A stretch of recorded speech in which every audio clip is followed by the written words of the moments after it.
أنا مش باعرف أنام غير لمّا أكون حامل.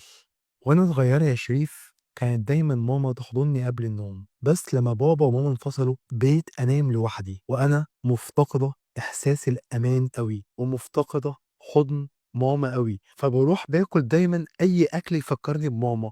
المخبوزات دايمًا باحبها، بتفكّرني بماما، دايمًا ماما حبيبتي كانت بتعشّيني شاي بلبن وأي نوع مخبوزات.